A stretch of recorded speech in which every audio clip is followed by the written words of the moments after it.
hello friends, welcome to the channel. நம்ம channel இன்னைக்கு என்ன வீடியோ அப்படின்னு பார்த்தீங்கன்னா லாஸ்ட் வீடியோட கண்டினியூஷன் வீடியோ தான். ஸோ லாஸ்ட் 2 வீடியோஸ் வந்து நம்ம அப்லோட் பண்ணியிருக்கோம்.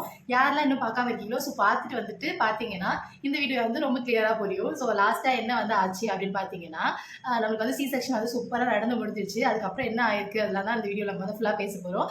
ஸோ வந்து வீடியோக்குள்ளே போகலாம். லாஸ்ட்டாக வந்து நம்ம வந்து பிளான் பண்ணிட்டு எல்லாமே வந்து முடிஞ்சிச்சு. பேபியும் சூப்பராக டெலிவரி பண்ணியாச்சு. கேர்ள் பேபி நம்மளுக்கு வந்து பிறந்திருக்காங்க. ஸோ வந்து நம்ம வந்து ஏஞ்சில் வந்து பிளஸ்டாக வந்து நம்ம வந்து பெற்று எடுத்தாச்சு.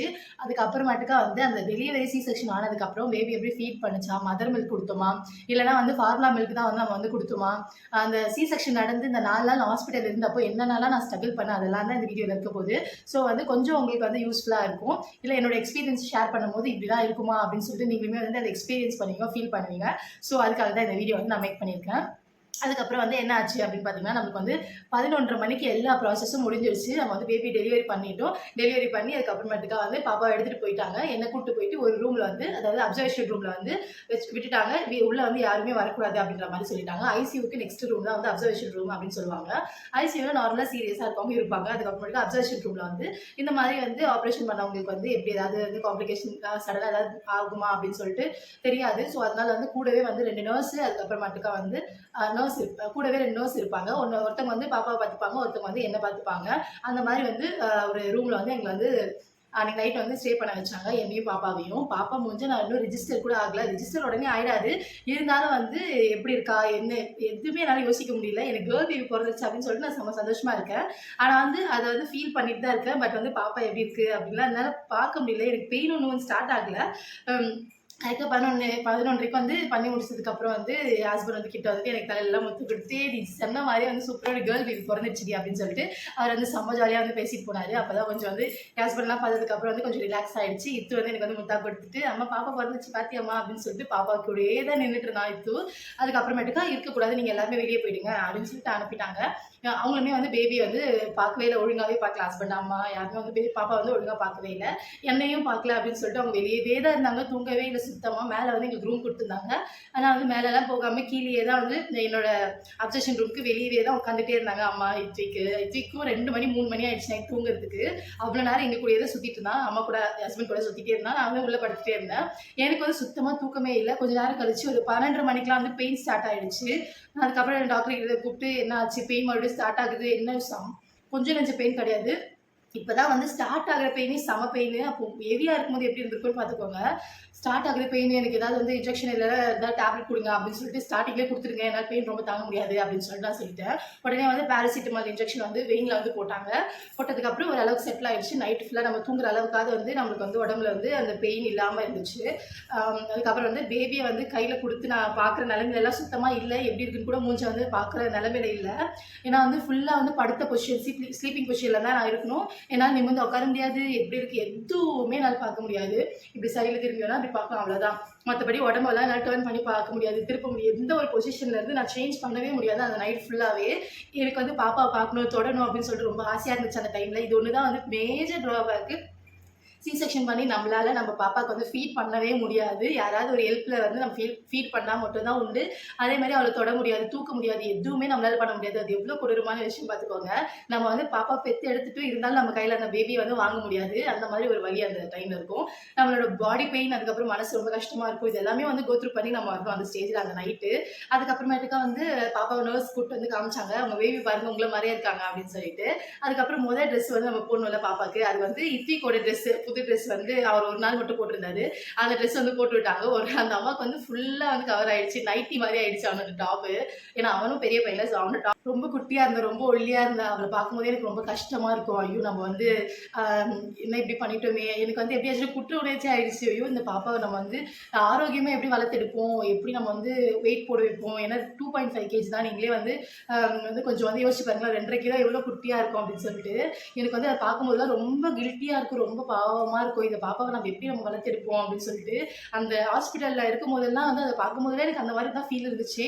ரொம்ப கஷ்டமாக ஃபீல் பண்ணிட்டு இருந்தேன். ஏன்னா எதுக்கு எனக்கு சுத்தமாக எதுவுமே தெரியல. ஆனால் இவளுக்கு ரொம்ப வந்து குட்டியாக இருந்தா. வரவங்க எல்லாருக்கும் அதை சொல்லிட்டு இருந்தேன், என் பாப்பா ரொம்ப குட்டியாக இருக்கா அப்படின்னு சொல்லிட்டே இருப்பேன். அதுக்கப்புறமேட்டுக்கு அவங்க எல்லாம் சொல்லுவாங்க பிரெஸ்ட் மில்க் கொடுங்க, அதுக்கப்புறமேட்டுக்கா வந்து பாப்பா வளர்ந்துருவா, வெயிட் போட்டுருவா அப்படின்னு சொல்லிட்டு போவாங்க. அதுக்கப்புறமேட்டுக்கா நான் அதை கொஞ்சம் பிலீவ் பண்ண ஆரம்பித்தேன்.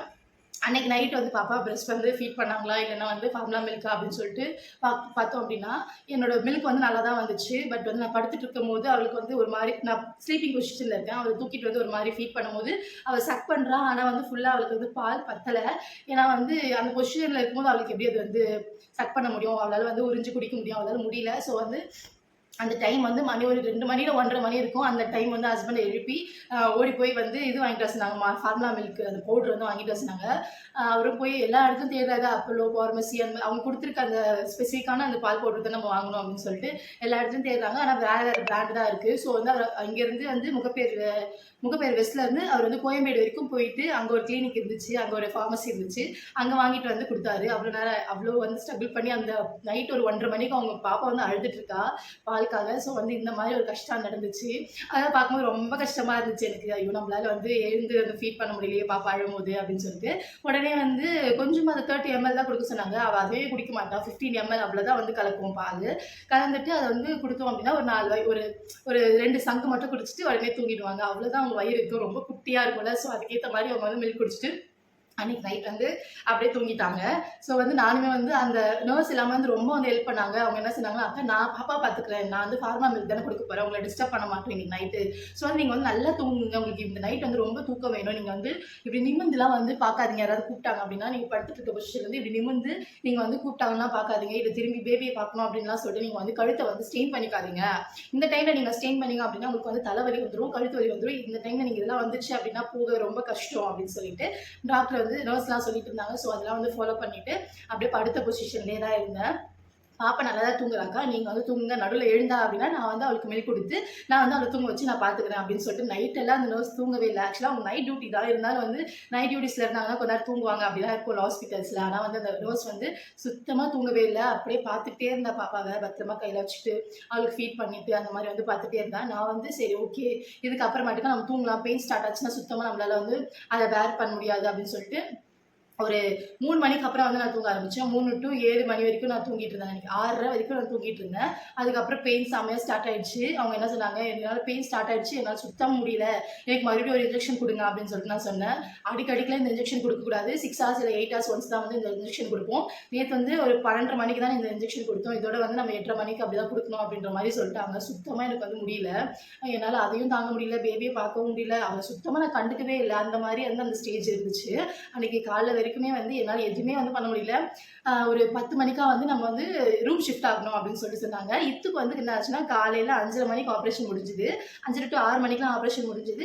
அதுக்கப்புறமேட்டுக்கு ஈவினிங்லாம் நான் நடக்க ஆரம்பிச்சிட்டேன். ஒரு 8 ஹவர்ஸ்லேயே வந்து நான் வந்து என் ஹஸ்பண்டை பிடிச்சிட்டு சூப்பராக நடக்க ஆரம்பிச்சிட்டேன். ஸோ எனக்கு எதுவுமே தெரியல.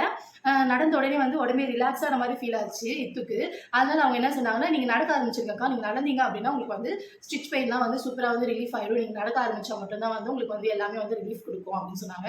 சரி ஓகே, நான் வந்து இத்துக்கு நடந்தேனே, எனக்கு தெரியும், நான் வந்து நடக்கிறேன், எனக்கு ஒன்றும் பிரச்சனை இல்லை அப்படின்னு சொல்லிட்டு நானே வந்து ரூமுக்கு போயிடுறேன் அப்படின்னு சொல்லிட்டு அவ்வளோ கான்ஃபிடென்ட்டாக வந்து நான் இருந்தேன். நான் படுத்துட்டு இருக்கும்போது அதுக்கப்புறமேட்டுக்கா யாருமே இல்லை, என்னை சுற்றி நர்ஸ் இருக்காங்க, ஒரு 2 அக்காங்க இருக்காங்க என்னை கூப்பிட்டு போகிறதுக்கு மேலே.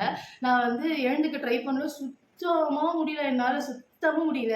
ஏன்னா வந்து என்னோட ஸ்டிச் எப்படி இருந்துச்சுன்னே எனக்கே தெரியல. அது வந்து சதையும் அந்த ஸ்டிச்சையும் சேர்த்து ஒட்டி ஒரு பிளாஸ்டர் மாதிரி ஒரு புதுசாக ஒன்று வந்து ஒட்டியிருந்தாங்க. நான் எழுந்துக்கிறேன் அப்படின்னா அந்த சதையும் அந்த ஸ்டிச்சஸும் பிரிச்சுக்கிட்டு எழுந்துக்கிற மாதிரி இருக்குது. அவ்வளோ ஒரு பெயின். அதை வந்து கோத்ரூ பண்ணி என்னால் வரவே முடியாது. இப்போ வரைக்குமே அதை நினச்சாலே அவ்வளோ நடுக்கமாக இருக்கு உடம்பு. அந்த அளவுக்கு வந்து ஒரு பெயின் அனுபவிச்சேன் அந்த டைமு. எழுந்து நிற்கிறேன், என்னால் ஆட்டோமேட்டிக்காக எனக்கு கண்ணில் தண்ணி ஊற்றுது. அவ்வளோ கஷ்டப்படுறேன். அம்மா அம்மா வந்து அப்படி அழுவ. நான் வந்து அதனால கீழே சொல்லிட்டேன், நீங்கள்லாம் நான் வந்து ஃபுல் வெயிட் போட்டு ஏந்துக்கணும், உங்களெல்லாம் என்னால் பிடிச்சிட்டு ஏந்துக்க முடியாது, எனக்கு கான்ஃபிடென்ட் கிடையாது. நீங்கள் வந்து என்னோட ஹஸ்பண்டை கூப்பிட்டுருங்க, நான் என் ஹஸ்பண்ட் கிட்ட வந்து பிடிச்சி எழுப்பேன், அவர் என்னை தூக்கிடுவார், அதனால் நீங்கள் அவரை கூப்பிடுங்க அப்படின்னு சொல்லிட்டு அவங்க கிட்ட நான் சொன்னேன். சரி ஓகேன்னு போயிட்டு மேலேருந்து என் ஹஸ்பண்டை கூப்பிட்டு வந்தார். அவர் அப்போ தான் போய் தூங்கலான்னு போனார். நைட்டெல்லாம் சுத்தமாக தூக்கம் இல்லாமல் அப்போ தான் தூங்கலான்னு போனார். இத்துக்குலாம் வந்து அவர் வீட்டுக்கு போயிட்டார். வீட்டுக்கு போய் தூங்கிட்டு வந்தார். ஆனால் இந்த பாப்பாவுக்கு வந்து எனக்கு ஃபுல் த்ரோட் தான் வந்து அந்த ப்ரெக்னன்சி ஜேர்னிலேருந்து இப்போ வரைக்குமே வந்து அவர் தான் எனக்கு ஃபுல் அண்ட் ஃபுல் வந்து என்னோட அம்மா மாதிரி வந்து அவர் வந்து சப்போர்ட் பண்ணிட்டு இருக்காரு. ரொம்ப பிளஸ்டாக வந்து ஃபீல் பண்ணுறேன். ஸோ வந்து இங்கே இருந்தாரா. அதுக்கப்புறமேட்டுக்கா வந்து கூப்பிட்டு உடனே நான் வந்து அவரை பிடிச்சிட்டு அவர் வந்து நீ ஃபுல் வெயிட் என் மேலே போடு, நான் வந்து உன்னை தூக்குறேன், நீ வந்து ரொம்ப கஷ்டப்படாத அப்படின்னு சொல்லிட்டு அவர் தூக்கும்போது நான் அழுகுற செம்மையாக அவர் சிங்கப்பெண்ணே அப்படின்னு சொல்லிட்டு பாட்டு பாடுறாரு. சுற்றி இருக்க டோர்ஸ் எல்லாமே சிரிக்கிறாங்க, அந்த அக்காங்க எல்லாருமே சிரிக்கிறாங்க. ஆனால் எனக்கு காண்டாவது, நான் சிங்கப்பெண்ணோட பாட்டு கேட்டேன், என்னால் எழுந்து கூட முடியாமல் இருக்கேன், நான் உனக்கு சிங்கப்பெண்ணா அப்படின்னு சொல்லிட்டு. அந்த மாதிரி ஏன் மேலே எனக்கு கோவம் அதிகமாக இருந்துச்சு. பாட அவர் மேலே, சிரிக்கிற நர்ஸ் மேலே, எல்லாரும் மேலே எனக்கு செம கோவம் வந்துச்சு அந்த டைம். ஏன்னா அவ்வளோ ஒரு காண்டாச்சு, எழுந்துக்கே முடியல என்னால் சுத்தமாக. நான் வந்து எழுந்து நடந்துடலாம் ஈஸியா அப்படின்னு சொல்லிட்டு அவ்வளோ ஒரு கான்ஃபிடென்ட்டாக இருக்கும்போது அந்த கான்ஃபிடென்ட்டை வந்து எனக்கு செம்மையாக பிரேக் ஆச்சு. அந்த டைமில் எழுந்து நம்மளால உட்கார முடியல. இப்போ இது எப்படி நம்ம போய் நடப்போம் அப்படின்ற மாதிரி இருந்தது. ஒரு காலை எடுத்து வைக்கும்போது என் உடம்பே அப்படியே ஃபுல்லாக வந்து நொடுங்கி போயிடுச்சு. அந்த அளவுக்கு ஒரு பெயின். அதை வந்து யாராலையுமே தாங்க முடியாது சுத்தமாக. வந்து அதெல்லாம் வந்து நினைக்கும் போதே நான் தான் சொல்கிறேன், ஒரு மாதிரி உடம்பே நடுங்குது அப்படின்ற மாதிரி. அந்த அளவுக்கு ஒரு பெயினை வந்து அந்த டைம் ஃபஸ்ட்டு நம்ம ஒரு ஸ்டெப் எடுத்து வைக்கும்போது சி செக்ஷன் முடிச்சு நம்ம எடுத்து வைக்கிற அந்த ஃபஸ்ட்டு அடி வந்து அவ்வளோ ஒரு பெயின். சி செக்ஷன் பண்ணவங்களுக்கு வந்து கண்டிப்பாக ரிலேட் பண்ண முடியும். நீங்க வந்து ஃபர்ஸ்ட் ஸ்டெப் வந்து ஈஸியா எடுத்து வச்சிருக்கவே கண்டிப்பா முடியாது. ஸோ சி செக்ஷன் பண்ணவங்கலாம் வந்து கீழே கமெண்ட் பண்ணுங்க. இந்த மாதிரி வந்து ஒரு மாதிரி அந்த ஸ்டேஜ் அது. ஸோ வந்து எழுந்து நான் எப்படியாவது நடந்தால் ஆகணும் அப்படின்ற மாதிரி ஆயிடுச்சு. ஸோ நடந்தால் தான் உங்களுக்கு வந்து பெயின் ரிலீஃப் ஆகும். அந்த பிளாஸ்டர் வந்து நம்ம போட்டிருக்கிறது வந்து கொஞ்சம் லூசன் கொடுக்கும் ஸ்கின்ல இருந்து அப்படின்னு சொல்லிட்டு. பிளாஸ்டர் வேணா வந்து உங்களுக்கு வந்து இங்கே வந்து காமிக்கிறேன் எந்த மாதிரி ஒரு பிளாஸ்டர் அப்படின்னு சொல்லிட்டு. அது அவ்வளோ பெயின். அப்போ இழுத்து பிடிச்சி அதை வந்து ஒட்டி வச்சிருக்காங்க. அதுக்கப்புறமேட்டுக்கா நம்ம வந்து ரூமுக்கும் வந்து அழுதுகிட்டே வந்து நான் வந்து நடக்கிற ஒரு அடி எடுத்து வைக்கும் போதும் அவ்வளோ ஒரு நடுக்கும், அவ்வளோ ஒரு அழுதுகிட்டே வந்து நான் வந்து எழுந்து நடந்து போயிட்டே இருக்கேன். என் ஹஸ்பண்ட் அழுவாதுடி, ஏன்டி இப்படி அழுகுற, இந்த மாதிரி நீ அழமாட்டியே, ஏன் இப்படி அழுகுற, இதுக்கெலாம் வந்து நீ ஜாலியாக வந்து என்னை பிடிச்சிட்டு நடந்துட்டு இருந்தியே, இப்போ என்ன உனக்கு ஆச்சு, ஏன் இப்படி அழுவாத, ஏங்க இப்படி அழுகுறா அப்படின்னு சொல்லிட்டு நர்ஸை கேட்குறாரு. டாக்டர் வந்தால் டாக்டரை கேட்குறாரு, ஏன்னா இப்படி ஃபர்ஸ்ட் பேபிக்கு வந்து இவ்வளோ ஸ்ட்ரகிள் பண்ணவே இல்லை, செகண்ட் பேபிக்கு இவ்வளோ ஸ்ட்ரகிள் ஆகுறா அப்படின்னு சொல்லிட்டு. ஏன்னா என்னோட பாடியில் வந்து ஃபுல்லாக ஸ்ட்ரென்த் எல்லாமே போயிடுச்சு, செகண்ட் பேபிக்கு சுத்தமாக ஸ்ட்ரென்த் கிடையாது அப்படின்னு சொல்லிட்டு நான் நினைக்கிறேன். அது இல்லாமல் அந்த பிளாஸ்டர் மெயின் ரீசன் நினைக்கிறேன். ஃபர்ஸ்ட் பேபிக்கு வந்து அந்த மாதிரி பிளாஸ்டர் வந்து எனக்கு ஒட்டலை, லேஸான பிளாஸ்டர் தான் ஒட்டியிருந்தாங்க. இது வந்து ஹெவியான பிளாஸ்டர் ஒன்று ஒட்டியிருந்தாங்க. ஸோ அதனால கூட இந்த பெயின் வந்து எனக்கு அதிகமாக தெரிஞ்சிருக்கலாம். எங்கே இந்த சைடில் இருந்து இவ்வளோ தூரத்துக்கு வந்து ஃபுல்லாக ஒட்டியிருக்காங்க, ஃபுல் சதையுமே இழுக்குது எனக்கு. அப்போ எப்படி இருக்கும்னு நீங்கள் நினச்சி பாருங்கள் அந்த ஃபீலு. ஸோ வந்து இந்த மாதிரி வந்து இருந்துச்சு. மேலேயும் எடுத்துகிட்டு போயிட்டு நான் உட்கார வச்சிட்டாங்க. பாப்பா எங்கே இருக்குது, என்ன பண்ணுது, அது ஃபீட் கொடுத்தாங்களா, சாப்பிட்டுச்சா, எதுவுமே தெரியல. இப்படி திரும்பி பார்க்கும்போது மட்டும் அந்த பிங்க் கலர் ஒரு பெட்டு கொடுத்தாங்க அவள் உள்ளே வச்சுக்கிறதுக்கு. ஏன்னா ஒல்லியாக இருப்பா, குட்டியாக இருப்பான்றதுனால அந்த பெட்டில் வந்து அப்படியே வச்சுக்க சொல்லி கொடுத்துருந்தாங்க. அந்த பெட்டில் தான் வைப்பா, சைலண்ட்டாக தூங்கிட்டே இருப்பா. இவளை பார்க்கும்போதுனா ஐயோ நான் வந்து பெற்றுட்டு நான் வந்து எனக்கு ரொம்ப கஷ்டமாக இருக்குது, நீ இவ்வளோ ஒல்லியாக இருக்கே, நான் எப்படி வளர்ப்பேன் அப்படின்னு சொல்லிட்டு அதே தான் யோசிச்சுட்டு இருந்தேன். என்ன தான் நான் யாருக்கும் ஷேர் கூட பண்ணேன், ஹஸ்பண்ட் கூட சொல்ல. ஆனால் அடிக்கடி சொல்லிட்டு இவ்வளோ ஒல்லியாக இருக்காளே, என்ன பண்ணுவோம், எப்படி அவளை வளர்ப்போம் அப்படின்னு சொல்லிட்டு யோசிச்சுட்டு இருந்தேன். இதுக்கப்புறமேட்டுக்கு அவளை எப்படி வளர்த்தெடுத்த, எப்படி இருக்கா அப்படின்னு சொல்லிட்டு அந்த வீடியோஸுமே நான் உங்க கூட ஷேர் பண்ணிக்கிறேன். அப்புறம் மேலே போயிட்டு படுத்தாச்சு. அவ்வளோ ஒரு கஷ்டத்தை அனுபவிச்சு நடந்து போயிட்டு படுத்துட்டு அந்த டாக்டர் வந்து ஜெனரல் செக்அப் பண்ணாங்க. நீங்கள் அது வந்து ஒரு குட்டி விசிட்டர் பெட்டில் வந்து படுக்க வச்சாங்க. அந்த பெட் வந்து நான் பேஷண்ட் பெட் வந்து ரொம்ப ஹைட்டாக இருந்துச்சு. என்னால் கால் மேலே தூக்கி வைக்க முடியுமான்னு சொல்லிட்டு எனக்கு கான்ஃபிடென்ட் கிடையாது. ஸோ வந்து நான் இங்கே இப்போதைக்கு படுத்துக்கிறேன் அப்படின்னு சொல்லிட்டு இந்த விசிட்டர் பெட் வந்து ரொம்ப சின்னதாக இருந்துச்சு, அதை படுத்தேன். அந்த பெட்டில் படுத்திருந்தா கூட கொஞ்சம் பெருசாக இருந்தது. இப்படி உருண்டு லைட்டாக இப்படி அசைச்சி நான் வந்து அப்படி ஏதாவது ஒரு ஆக்ஷனாவது பண்ணிக்கலாம். சப்போஸ் இந்த பெட்டில் படுத்தவொடனே சுத்தமாக வந்து நம்ம உடம்பு இப்படி அவுத்த கூட முடியல, அந்த அளவுக்கு வந்து ஸ்டிஃபாக படுக்கிற மாதிரி இருந்தது. அது என்ன ஆச்சு, இன்னும் பெயினை கொடுத்துச்சு. அன்றைக்கு நைட்டு வந்து நான் வந்து ஐயோ நம்ம செத்தே போயிடலாம், ஏதாவது பண்ணி செத்து போயிடலாம் அப்படின்ற அளவுக்கு வந்து எனக்கு ஃபீல் ஆகிடுச்சு. இதுக்கப்புறம் மட்டும் நம்ம எப்படி வந்து என்னால் இந்த பெயின் அனுபவிச்சுட்டு நம்ம வந்து உயிரோடு இருக்க முடியும் அப்படின்னு சொல்லிட்டு அந்த அளவுக்கு வந்து ஒரு மாதிரி மைண்ட் செட்டுக்கு வந்து போயிட்டாயோ, நம்ம எப்படியாவது வந்து ஏதாவது ஆயிடணும், நமக்கு இந்த இப்பயே நம்ம செத்து போயிடணும், இந்த பெயின் என்னால் அனுபவிக்கவே முடியாது அப்படின்ற மாதிரி எனக்கு வந்து ஃபீல் ஆச்சு. ஏன்னா என்னால் நடக்க முடியல, என்னால் பாத்ரூம் போக முடியல. எனக்கு பாத்ரூம் யூரின் டியூப் போட்டிருந்தாங்க, யூரின் டியூப் ரிமூவ் பண்ணிட்டாங்க. அதுக்கப்புறமேட்டு நான் நடந்து போய் தான் ரெஸ்ட் ரூம் போனோம். ஒரு ஸ்டெப்பில் நடந்து போகும்போது எனக்கு அவ்வளோ ஒரு உயிர் போகிற மாதிரி ஒரு வலி இருந்துச்சு அந்த ஸ்டிச் பண்ண இடத்துல. அதுக்கப்புறமேட்டுக்கா நான் வந்து மோஷன் போகிறதுக்கு வந்து என்னால் வந்து உட்கார முடியல. எவ்வளோ ஒரு பெயின் இருக்கும் அப்படின்னு பார்த்தீங்கன்னா அது வந்து சொல்கிறதுக்கு வந்து என்னால் சுத்தமாக முடியல. இப்போ நினச்சா கூட ஐயோ நான் இதுக்கப்புறம் நான் வந்து சொல்லிட்டு இருந்தேன் எங்கள் ஹஸ்பண்ட்லாம், எனக்கு வந்து இது செகண்ட் பேபி வந்து எனக்கு பையன் பிறந்துச்சு அப்படின்னா நான் தேர்டு பேபி வந்து பொண்ணு பெற்றுக்காம விட மாட்டேன். தேர்டு பேபியும் பையனாக இருந்தால் ஃபோர்த் பேபி அப்படின்னு சொல்லிட்டு ரொம்ப வந்து அவங்களெல்லாம் வெறுப்பேற்றிட்டு சண்டை போட்டுட்டு இருந்தேன் வீட்டில். லாஸ்ட்டு ஆப்ரேஷன் தியேட்டரில் போகும்போது கூட அவ்வளோ பேர் சண்டை போட்டுட்டு தான் நான் வந்து போனேன். எனக்கு வந்து பொண்ணு வேணும் அப்படின்னு சொல்லிட்டு. ஆனால் வந்து செகண்ட் வந்து இந்த மாதிரி இருந்துச்சு, இவ்வளோ பெயின் அனுபவிச்சிருந்தேன்னா கண்டிப்பாக அடுத்தலாம் நான் பேபி வந்து யோசிச்சிருக்க கூட மாட்டேன். ஏன்னா அவ்வளோ ஒரு மனசாலே கஷ்டம் வருது, உடம்பாலே ரொம்ப வந்து அது வந்து அந்த வலியை வந்து நம்மளால தாங்க முடியல, உடம்பு சுத்தமாக வந்து முடியல, உடம்பு வந்து ஸ்ட்ரென்த்தே இல்லை, போயிடுச்சு அவ்வளோதான் அப்படின்ற மாதிரி இருந்தது. அந்த மாதிரி அந்த நைட்டு வந்து அவ்வளோ போச்சு. அடுத்த 2 நாள் எப்படி வந்து நான் வந்து ஓவர் கம் பண்ணி எப்படி நடந்தேன், ஈஸியாக ஆச்சா, எப்படிலாம் வந்து எந்தெந்த பொசிஷனில் நடந்தேன், எப்படி நான் நிமிர்ந்து நடந்தேன், எப்போ டிஸ்சார்ஜ் ஆச்சு, அதுக்கப்புறமேட்டுக்கா நமக்கு வந்து ஸ்டிச்சஸில் வந்து பிளட் லீக் ஆச்சு, அதெல்லாம் வந்து என்ன ஆச்சு அப்படின்னு சொல்லிட்டு அடுத்த வீடியோஸ் வந்து அவங்க கூட ஷேர் பண்ணிக்கிறேன். ஏன்னா வீடியோஸ் வந்து ரொம்ப பெருசாக போகுது. லவ் யூ ஆல் செல்லக்குட்டீஸ். Tata, bye by.